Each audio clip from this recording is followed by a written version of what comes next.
Hi, Michael. Hi, Shane. Hi, Franz.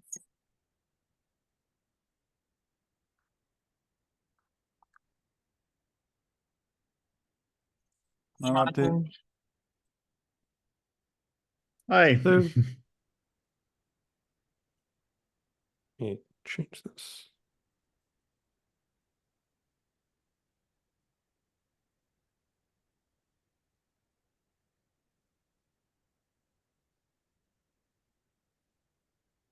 I think Derek is joining as well. At least there's an open pull request. Yeah, don't worry, I'll merge them afterwards. Yeah, I've added two topics, two of the rules, but maybe Michael can give a quick overview first on what has been done. But let's wait for Derek quickly.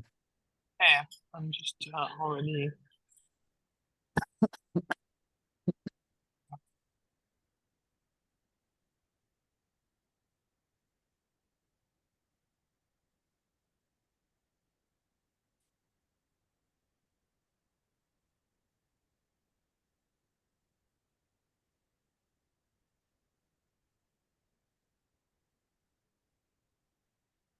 There he is.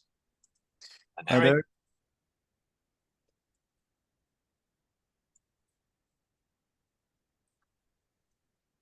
Derek. Okay. I think we're complete.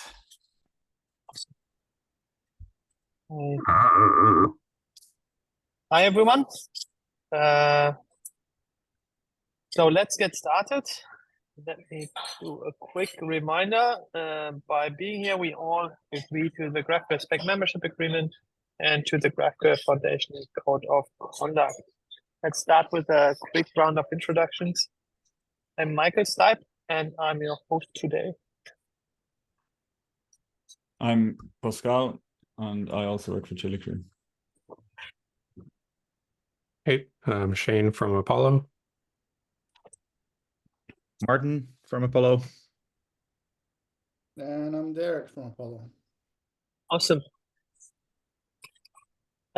So we have a couple of things we want to work through. There's a bit of an echo. Or is that just me? No, I hear sounds- it also. Sounds okay to me. There's an echo. I think it's Shane. Every time someone talks, he lights up green. Yes, it is Shane. Yep, that was Shane. Yep. So it worked good for you, huh?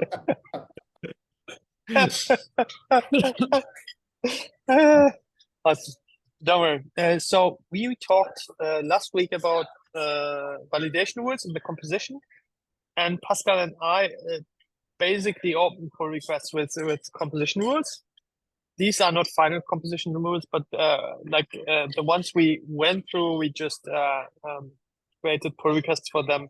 And today, what would be good is we go through them and say, this is how we want them, or this is what is wrong with them, or we throw this one out. And also if some is missing, sort of. Should we just go through them, or does anybody have anything else? Because then we could pull that forward. There's any other issue you want to discuss, we could also quickly make space for that. No? Okay, then let's just start with composition. So there are also all, you can see it's now a ton of pull requests that we have. We have not added all that we think we need, but this is the initial bunch, and we just go from top to bottom and then decide if they're good or if they need to be kicked out or rewritten. Yes, so this Just is one question. yeah. I think, can you open pull requests again? I think your ordering is mixed up. Yes, so the ordering I have is by updated. I just But that's not. Yeah. I always see the most updated first.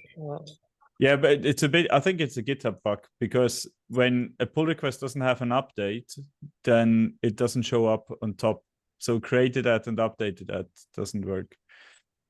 Yeah. Same. This way? Or do you want to sort it differently? Newest? Oldest? No, all good, all good. Now you see Okay. all. Let's sort it alphabetically. Yeah. Starts always at. Yep. Okay, let's just dive into this one. And then this is one of the first one. Okay, so this rule is about referencing, and the algorithm is too complex at the moment. I'm going to rewrite that, but I didn't want to rewrite it before we didn't agree on what this should do. So the idea about this rule is that if you have inaccessible enum values, for instance, like this, for instance, is totally okay, right? But if you have an enum value, for instance, this one, and that is marked as inaccessible, and you're referencing it as a default value, then this would show up in the compose graph, and that would be a composition error. It could also be that we get rid of just remove the default value, but I think it's more predictable what happens if we throw an error in this case. Yeah, that makes sense to me. I'm not entirely sure sort of what our current behavior is there. Like Shane or Derek, do you have any? I don't know, actually. Yeah, this is a good one. I agree with what we should do here, but I don't know what we currently do. But This is the good very French case, because it's kind of an odd case to have, but I haven't seen in the wild. But so I'm not sure what is the behavior, but generally that seems correct. Yeah, that should be a composition error. Yeah, the good thing is like from these, like what I want to do in further steps is from these I want to also write tests, and then we can also test our composition frames of each vendor, and you could also go with the pull requests back to the people that work on federation. Yeah, and I would say this is a more specific case. I think like making the whole enum inaccessible. Yeah, I think that might come first. Like this is even more specific when it just affects a single value that happens to be the default value. Yeah, this is kind of an edge case, and it's also like there are also more complex things. Like for instance, it could also be where do we have it? Yeah, it's two cases. I think I will also pick this rule a bit apart because this also deals with the inputs. Like if the input field is inaccessible, and then you're using even the input field here. I make that two rules actually. Yeah. I now realize this whole PR is specifically about default values, so that's why it doesn't mention the other case. That makes sense. Yeah. It's specific. So this is about default values. Yes.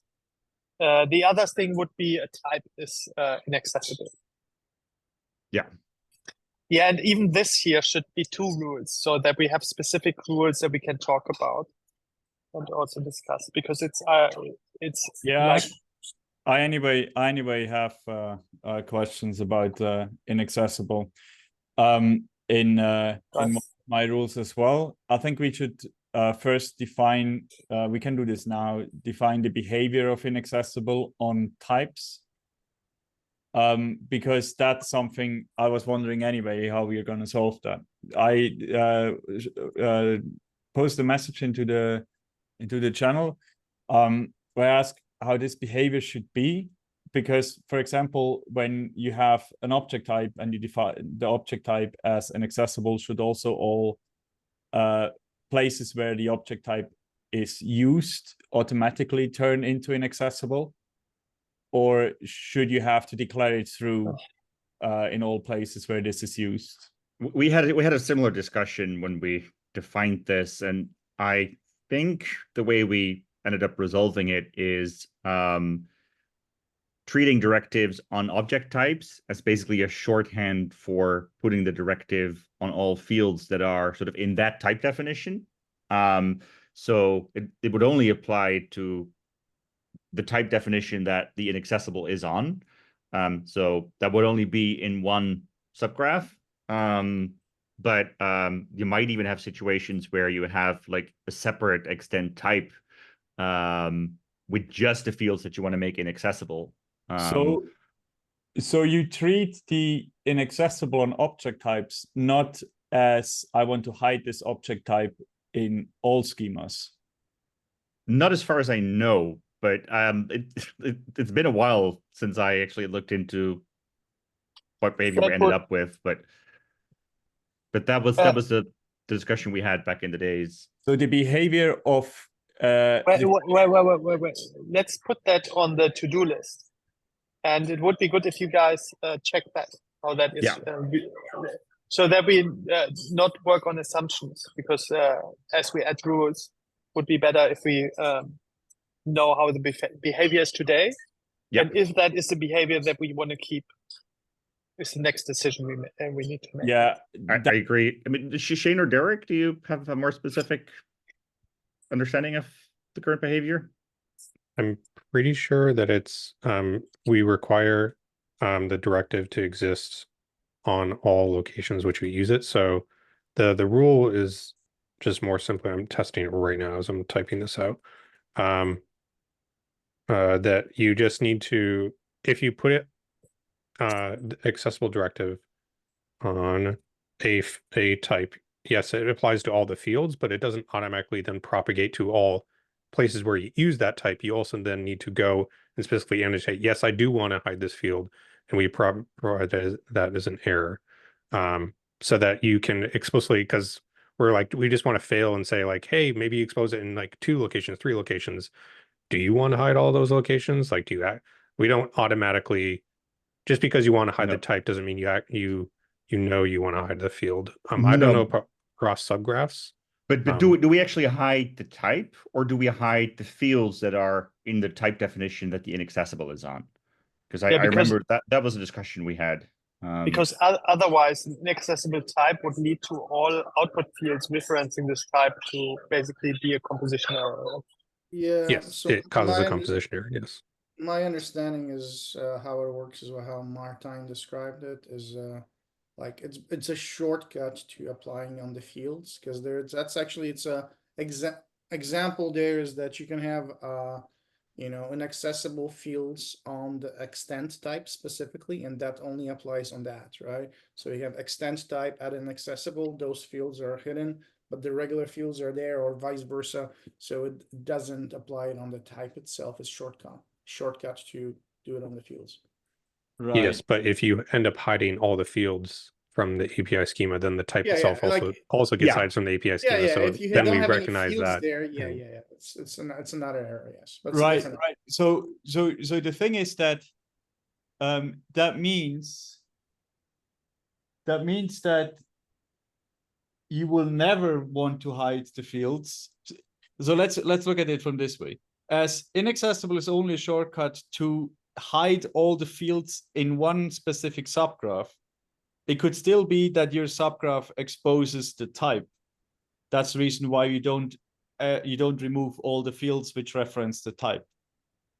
So if I have user and I have address and I hide all the fields of address, user could still expose address. It would just be all the fields from this subgraph wouldn't be there, right? No, but that wouldn't work, because then you have an empty type definition for address in that subgraph. So we generate a composition error in that case. So this means really inaccessible on a type really removes the whole type. Just that you treat it in the composition as a... But it's not necessarily, because you might actually have like a normal type definition and like several extend types within the same subgraph schema.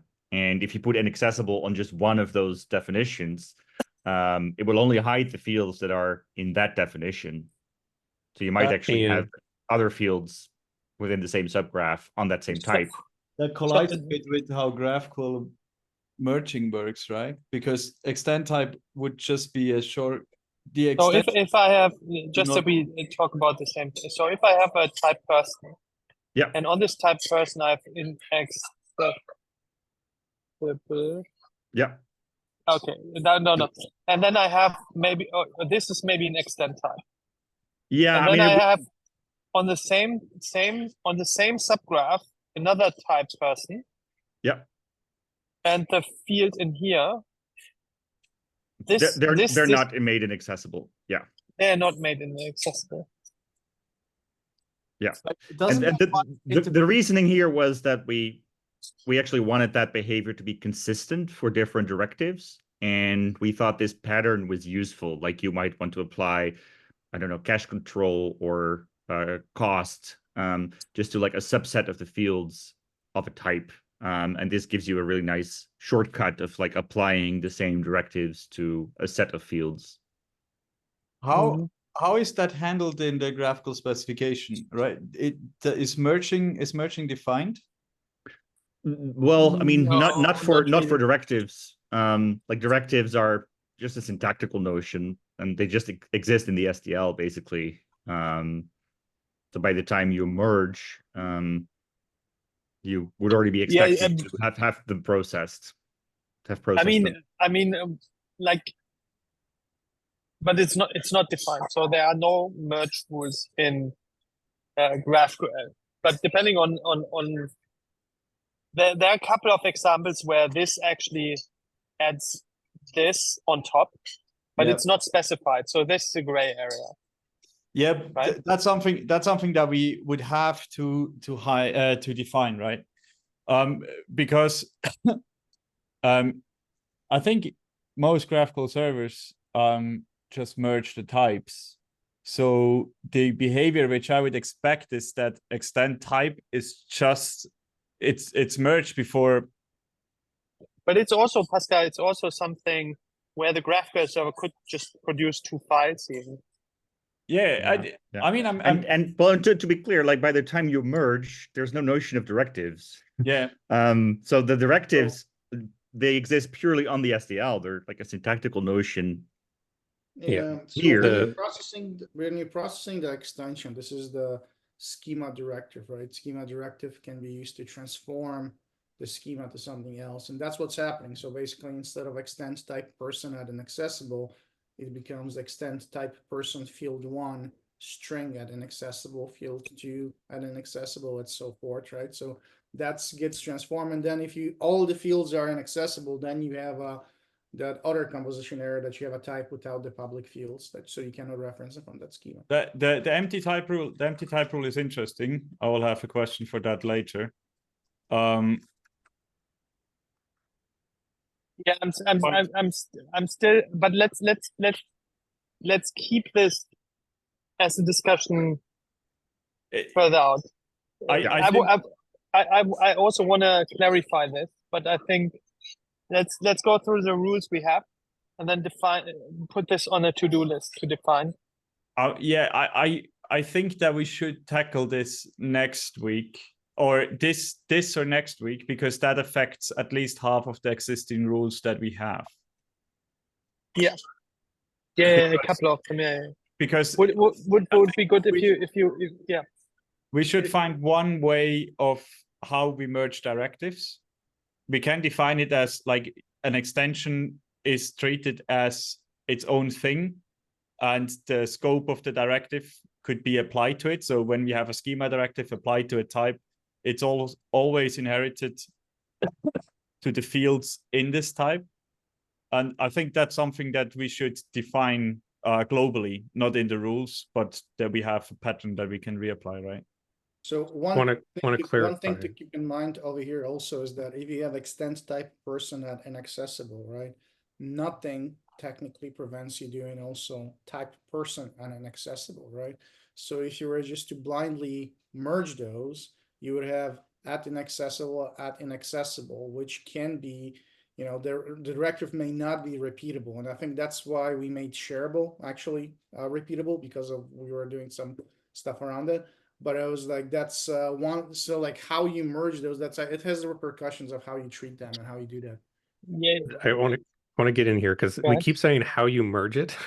I want to clarify. Subgraphs don't do merging. They should not do merging, right? There's subgraph definitions. That subgraph runtime can define this in SDL. but a subgraph should never take this and merge it into a new schema and then use that at runtime. Like how they process it at runtime and how they get a type that runs this SDL. It's kind of irrelevant because they shouldn't like flatten it and then send it to something to do composition. Like we should always just get this file for composition. And in that sense, it's composition that's going to do the merging. We don't have to worry about the subgraph composition libraries. rules, Yeah. Yeah. But in the composition, if you think about a schema that is not annotated and where you provide annotations to with type extensions, then we have to be clear about how they merge. Like we have to define how the composition will merge these. Because if you think about, you have a query type, whole different use case, but I can see this very useful. Like you have a graph, you want to integrate that, and maybe you just write a couple of extension types to that. Like you have queries, and maybe you have here the node field, whatever, right? Here the node type, and then I just write extension files to that. That's actually also what we did in Fusion, right? Where people could just take any graph and then just provide, okay, this node field actually is a lookup, right? In this case, this guy will just annotate it over there. We just need to define how this works in the composition process. So we have these capabilities in and that they are not ambiguous. Like but let's do that maybe next week. Discuss how we want to do that, and especially I would be interested in how inaccessible works in these edge cases. Would be good if Shane or Derek look into that, that we have a good understanding of.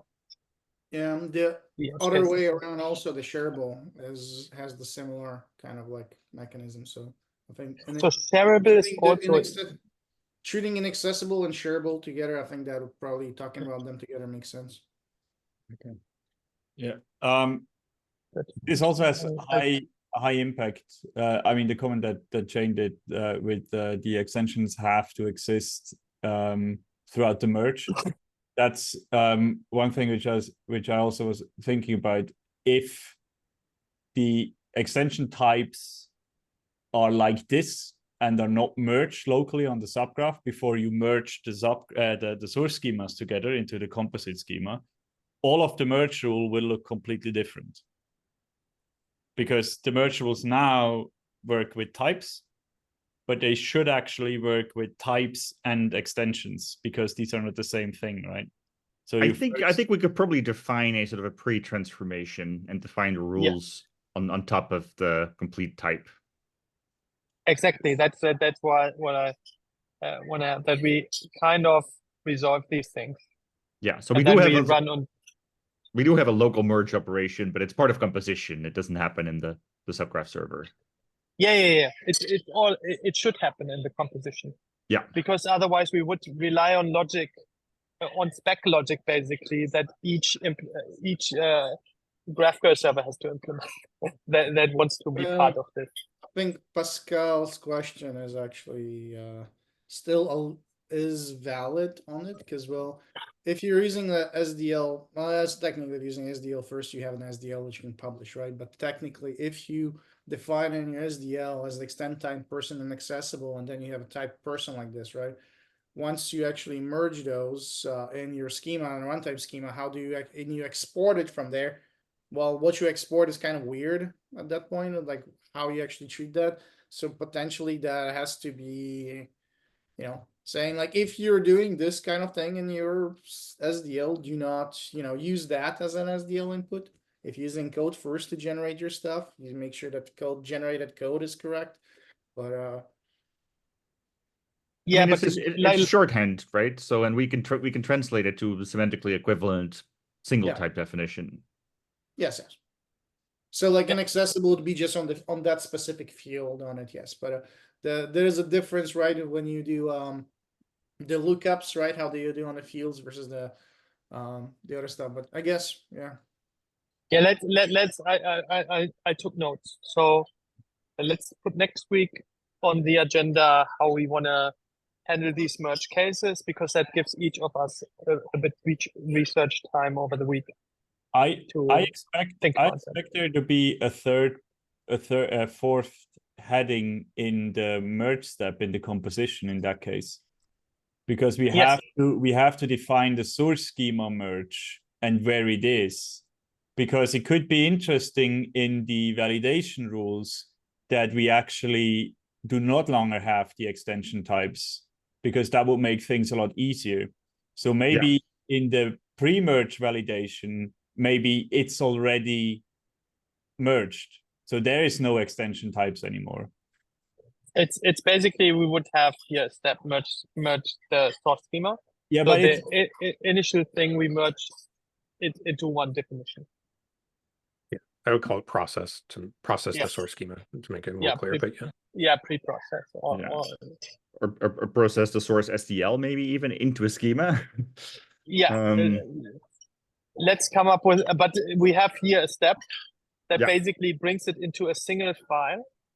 And on this single file, on this single definition, we start then the validation. And then the validation is also much simpler, because we can just say we iterate over all type definitions instead of.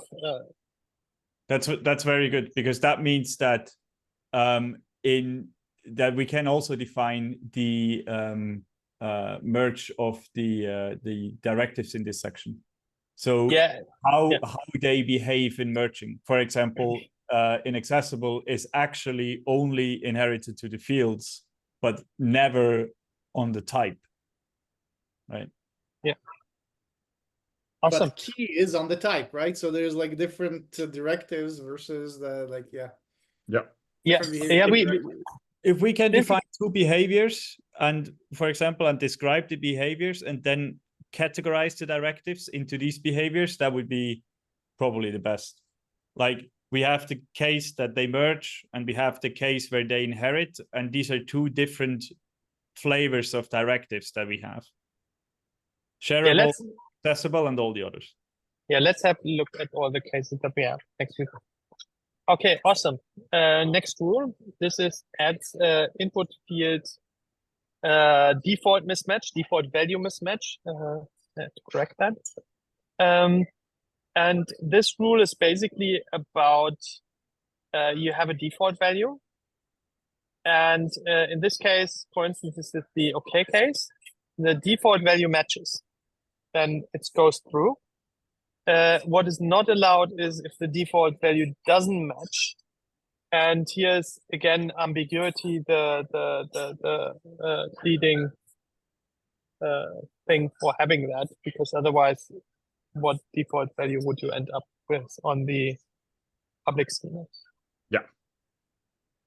Okay. Is this an composition error? Or is this a composition error?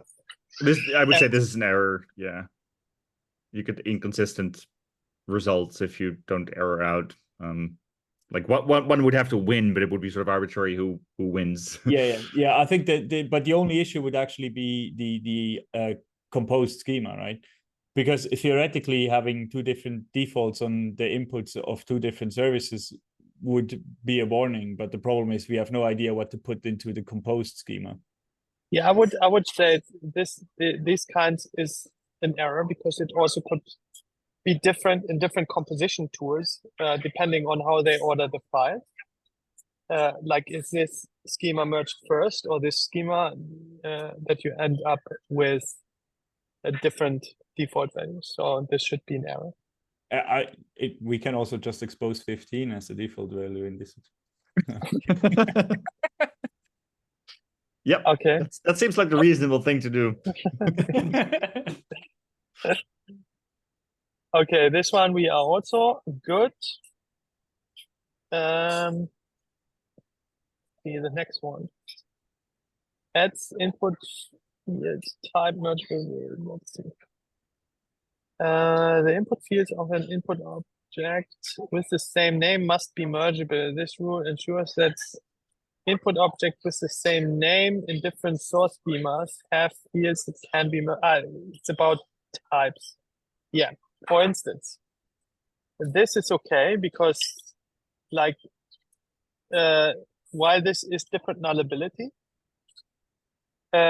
it's still mergeable, and the input field will be required overall, but that's in a different step.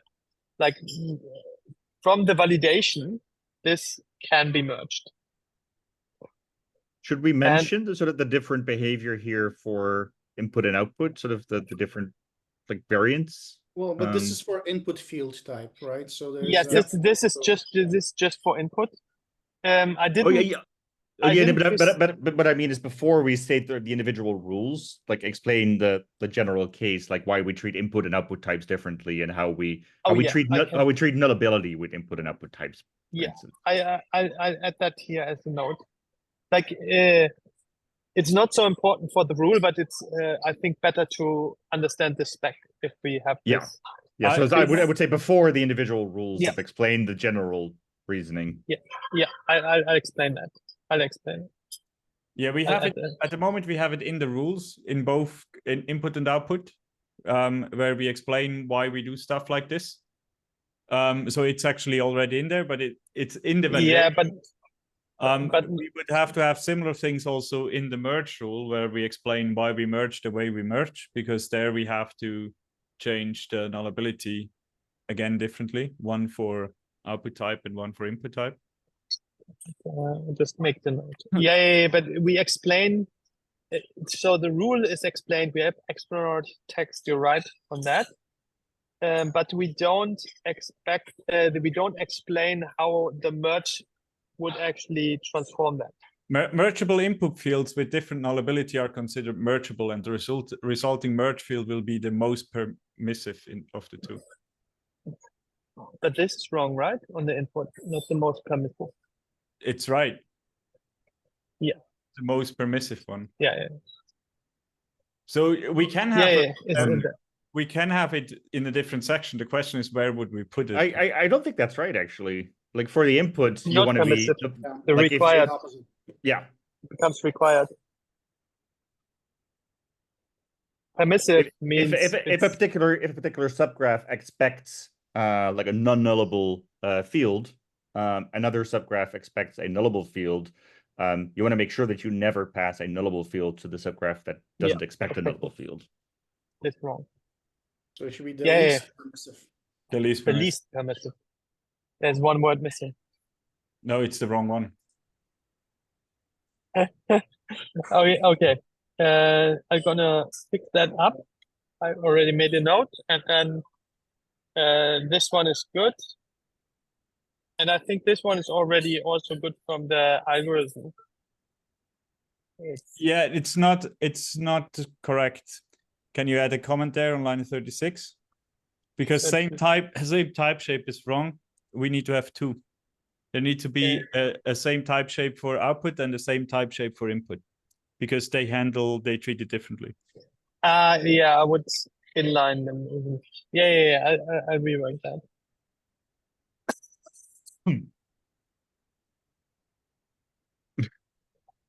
Yeah. I just need.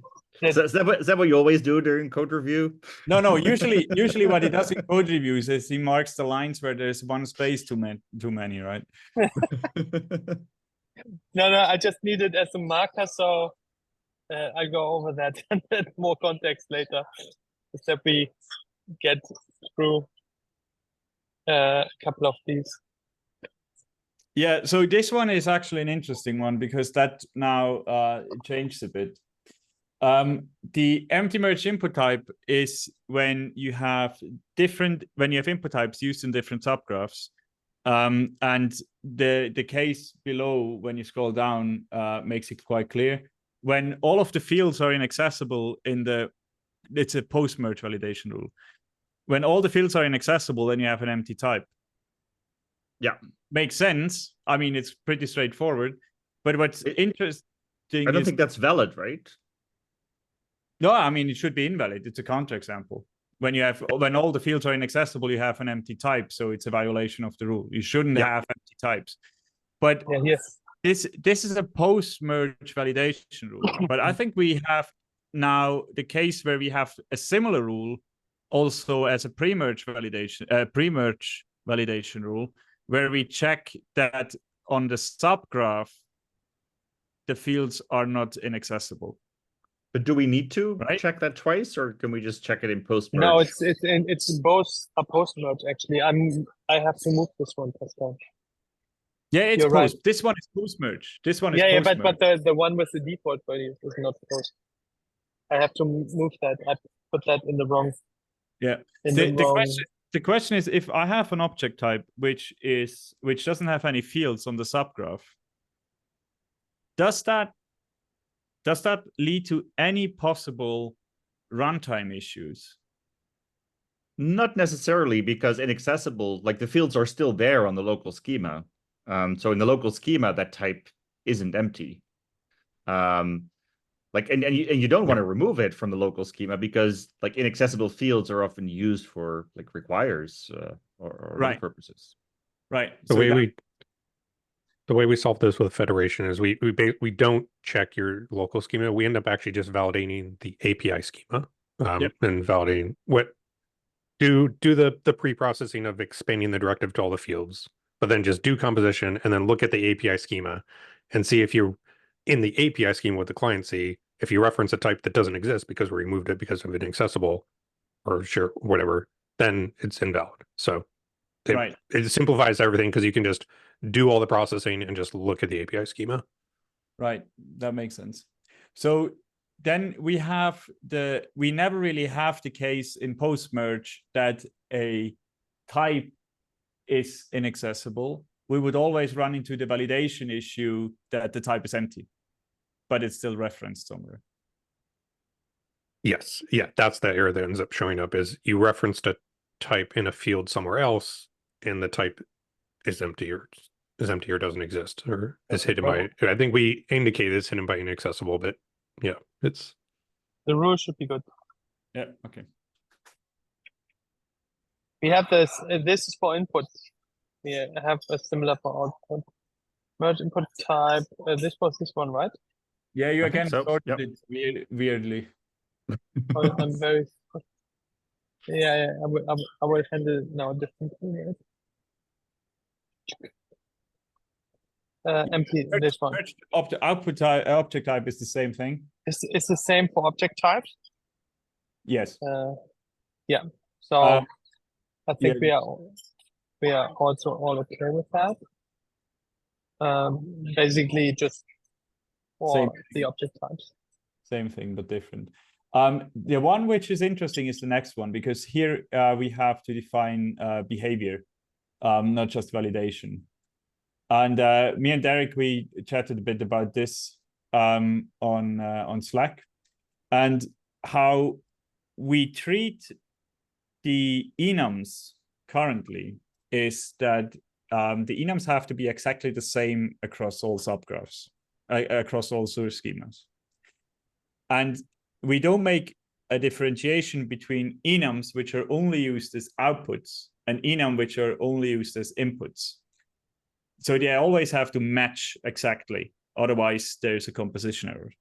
And if I remember it correctly, Federation has different concepts for you treat output, input, and shared enums not equally, right?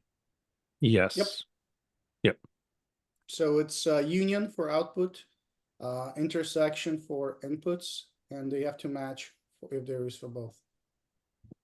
They have to match if you're using it in both. It's not also the intersection that you have. Yes. So if they use both, it's basically this rule, right? Yeah, I Yes. think so.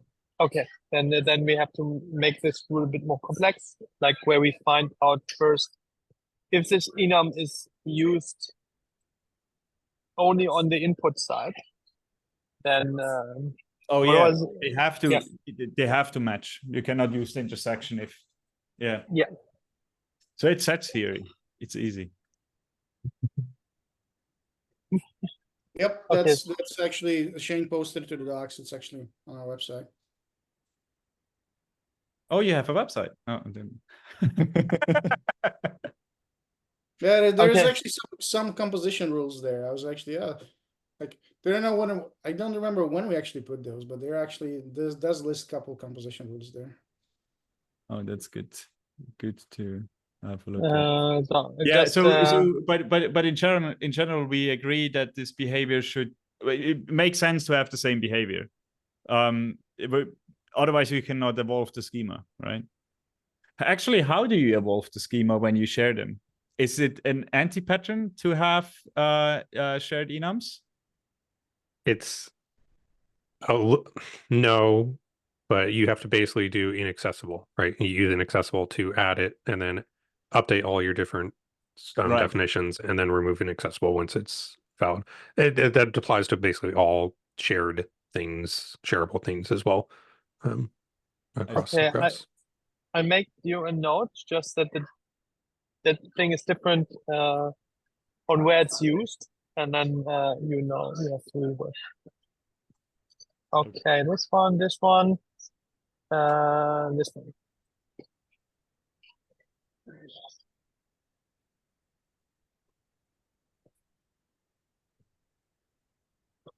Okay.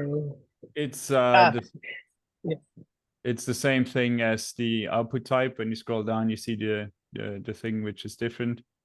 Oh no, you don't, because it's wrong. But I think it's about.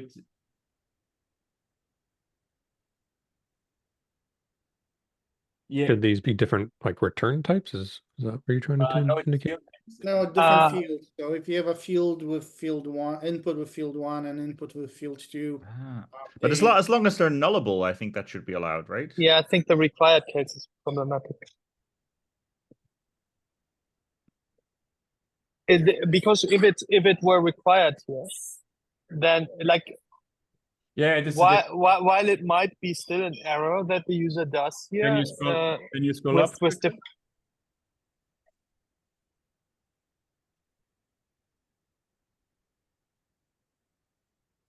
Yeah, it's a different. It makes this rule has a wrong assumption. But should this be a warning?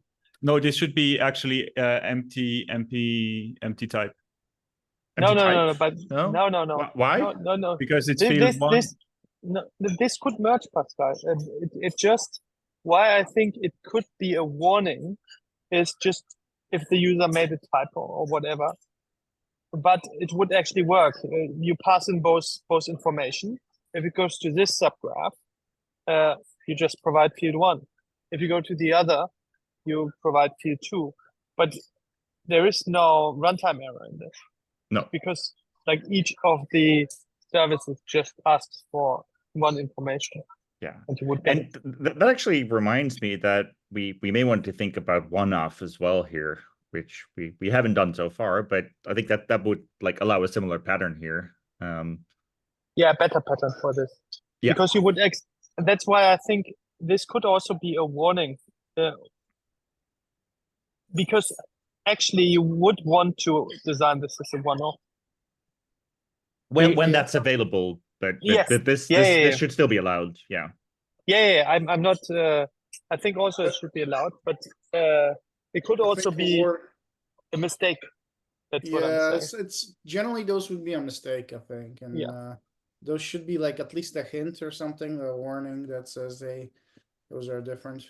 Yeah, I think this is an error if it's required, but it should be a warning, like to tell the user, did you do here a mistake? Do you want to use one-off here?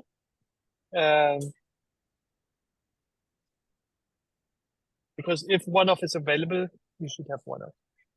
Yeah, so it's basically a we merge differently. I think this is one of the things that we have in the initial Fusion specification. There I think in the first version of it, we had to match the input types 1-to-1. But it makes sense that it's a superset, I believe. Martin, do you agree with the warning?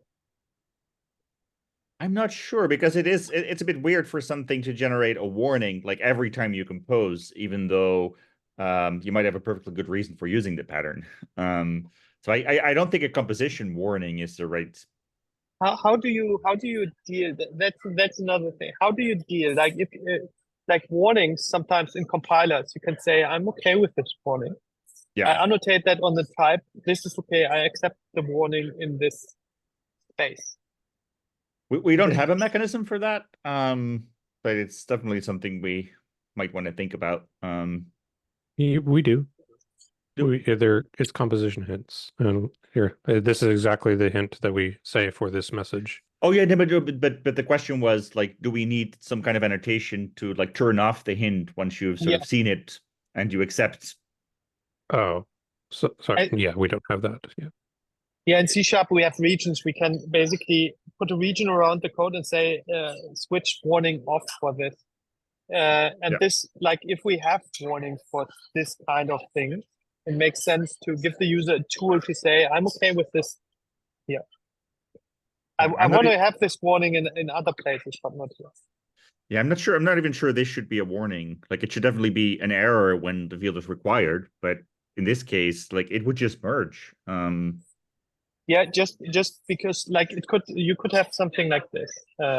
That's a thing I just have I mean, in my but mind. it could also be a typo if you have like in a normal object type, if you like type a field slightly differently in one subgraph, we don't generate a warning in that case.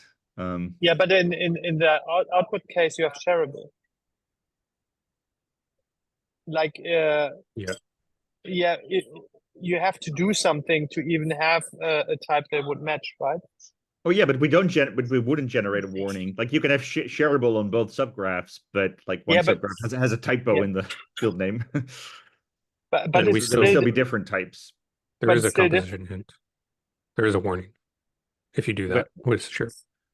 We have warnings for both input and output types. If you have fields that could be merged, but they differ across subgraphs. Federation has warnings for both those scenarios today. Yeah, but if they differ in terms of the type, right, not the name. So that was the question. Like, should we generate a warning when you have like field 1 and field 2 here? We currently do today. Do we? Yes, I'm looking at the rule right now in our docs. That was for required, right? When you have like when one of the fields is required. Nope. The example we have is you have a input type with 2 fields on subgraph A, name and price. Both are not required. And on subgraph B, you have an input type with just name as a field. And so there's name and price and just name. And that generates a warning and says, hey, by the way, these are inconsistent. And that's the warning. Because you have to, this is a decision. Should this be like a tagged union? Or did you do a mistake? Otherwise, this could get, if you have large input types, this could be very difficult to find out. And a warning, and then it would be nice if you could just say, I don't care about this warning. But I don't think like a tagged union, like a one-off, is the only use case for this. It could also be that certain information is sort of not needed or ignored by certain subgraphs. It's not necessarily a tagged union. Yeah, but it should be an explicit definition, decision that this is. Otherwise, you never find the errors. But if you want it to be an explicit decision, like how do you indicate that? Because otherwise, that was my question. Like, if it's an explicit decision, you need to somehow say, okay, I don't know, ignore error 1, 2, 3. I don't know. Yeah, it could be another. It could be a different. The reason we do it today is because the current opinion is that this isn't something you should ever ignore. It's like these are different. Like these shouldn't be different. Like subgraphs should agree to a common input type for these things if they're using this type across subgraphs. That's the current why it's a hint. It's a hint because we can do it, but like there's no way to turn them off. Yeah. But now I would say it's okay, right? You have kind of, you say this is a one-off, and then on the one side, you just you know when this gets a bit tricky is it is okay. when I can see the case. Yeah, when you have in one-off, you usually have input objects as the fields. So when you have an input stretched across two, when you have a member of the one-off stretched across two different subgraphs with the same name but different fields, then it gets really confusing, right? This example should cause a composition error, because you could then, the API schema you'd expose would have a merged input type with field 1 and field 2, and you'd have to choose one of. And therefore, you couldn't send field 2 to the first subgraph because it doesn't know about field 2. No, And but so this that would would be, this would work. This would be the compose type, right? No, And, but Shane is right. Why? because you add the one of directive, that means you have to choose field 1 or field 2. So from the Yes. client perspective, that means I choose field 2 is the input type. But what if the thing I'm querying is on subgraph 1, the lines 1 through 3? That means that it doesn't know about field 2. It doesn't get, so it blows up, right? And so that's a composition error. I was expecting that the decision field 1 and field 2 would steer where the gateway goes and test them. But, I mean, that would be an additional behavior. Yeah. yeah, but in any case, we can keep it simple at the beginning and then think about how we're going to solve these things. And that means to be clear, like one-off is pretty new. I don't think we've actually thought about how that affects query planning, for instance. So it's open for discussion, but like Shane's point is definitely valid. You have to treat a union differently from a normal input type with like some optional fields that may or may not be there. Yeah, so let's keep it stricter here. Yeah, but we have one of already included in the lookup. But in any case, we can hear more on this. So this would cause a warning, right? Yes, we should cause a warning today, and maybe And this for would enhancement cause later we can discuss if there's ways to turn off warnings, maybe, but we definitely Yeah. should at least log a warning. Yeah, but And this that's a completely different rule, right? this would mean error, right? That That will be an error if one of the fields is required and it's not defined on like one of the subgraphs. Yeah, I think that's probably this rule, which just needs a different name and a different algorithm and a different text. Yes, But- okay, but it's not so different. But yeah, Yeah, because it's the inaccessible thing, but that's a different rule. That's already in there. I just add this to this rule. Required input fields cannot be inaccessible. Okay. Okay, it's good. We have a conclusion. No. Where were we? Yeah, the next one are actually pretty simple. So This I one. think, yeah, we have 7 minutes. That should be enough. So non-null input fields, we renamed everything and said that require is no longer require, it's non-null because it conflicts with the terminology of require. So non-null input fields cannot be inaccessible. Which makes sense, right? Because you could never provide a valid object.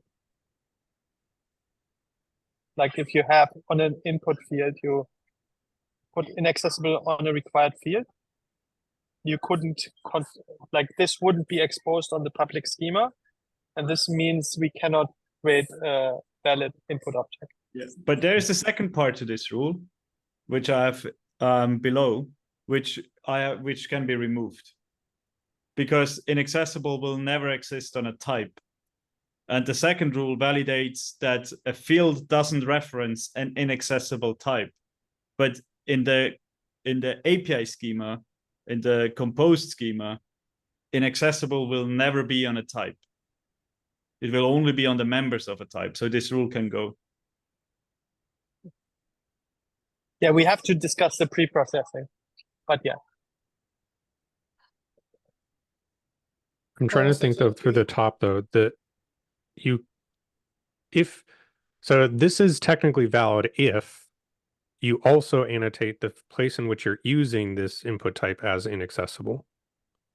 So if you do that, then you hide the requirement that I have a field that's required, and therefore a client, a consumer of the compose schema doesn't know about that. but you could then still technically use and reference it through across subgraphs with requires or whatever, and pull in definitions or just hide it for some reason. So it is possible to have that. That's not like a blank error. You have to, again, look at like the entire API schema, not just the single definition of the input type. I see. Yeah. It's way So- more complicated because if If the it's is not exposed anywhere, then it's valid. but then it makes no sense because like why just remove one of the fields? It just happens to Yeah, be but okay. in schema evolution, right? But what about like the use case when this is actually populated? It's also valid if it has a default value. But I'm like, what if it's populated by like, the query planner itself, right? So it's not something the users do, but when we're calling it as an input, this is actually pre-populated by some required fields, like keys or whatever. Or the context directive, the new one.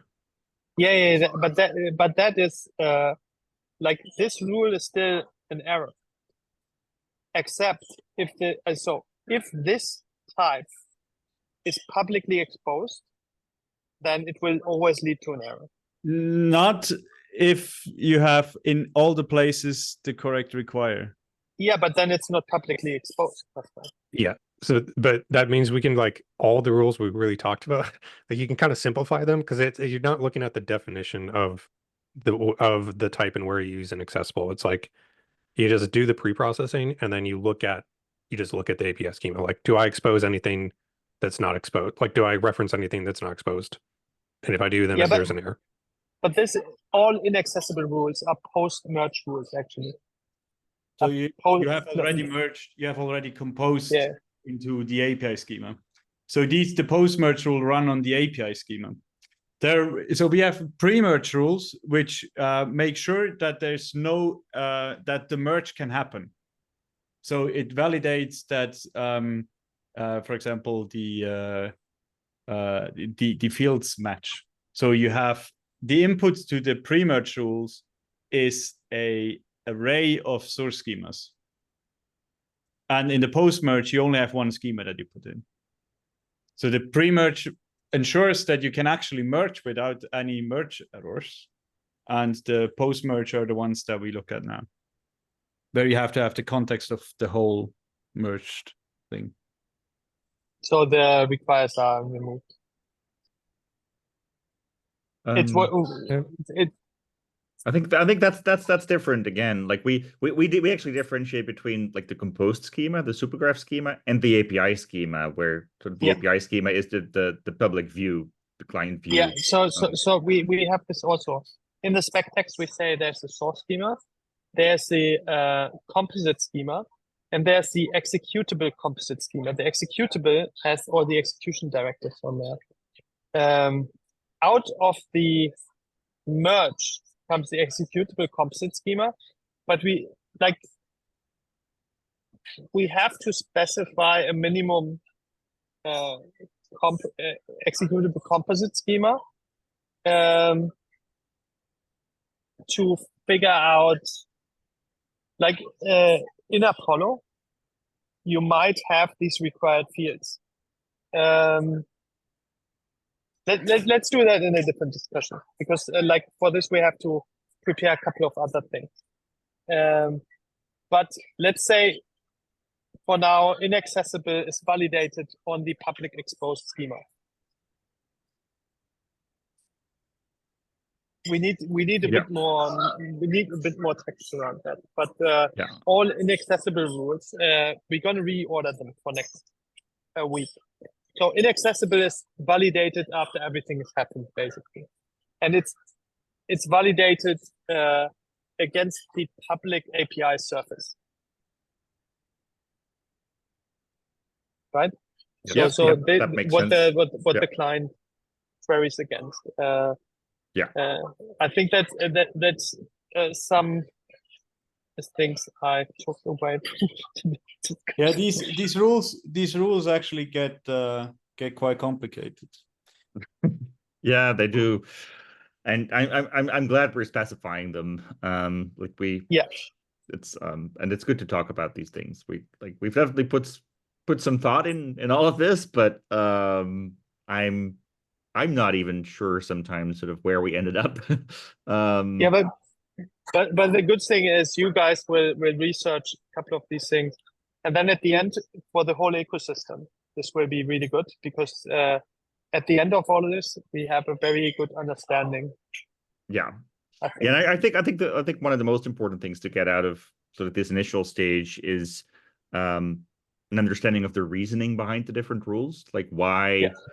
like, and so treating input and output types differently is like one aspect of that, but like reasoning about like when a field can be exposed publicly, for instance. I think that's another thing we need to tackle.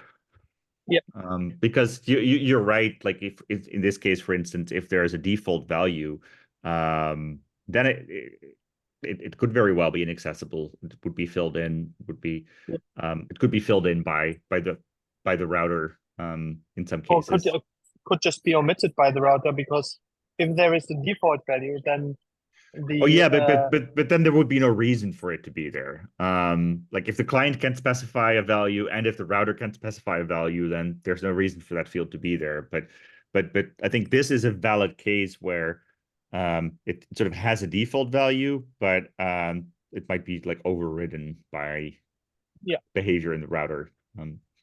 But also there's also like could again be, I don't know, a schema evolution case. I'm not saying that, but we have to like figure all the nuances out for this. Yeah. Okay. Yeah. But this was a very productive meeting. Yeah, So I think going over individual rules is helpful because it helps us sort of get at the general issues. Yeah. We need examples to reason through this. Yeah. So we're gonna update what we took out of this, and then I mean the pull requests are there. There are a couple more pull requests we have on our to-do list to do, which we're gonna do in the next week. There are more rules to come. Yeah, And there's then we can the difficult rules are not in there yet. Shareable and require. some share this. Yeah. And then we're gonna do that And- next week again. Awesome. And see you all next week. Yeah. Thanks a lot again. Thanks. Yeah. Bye. Goodbye. Bye.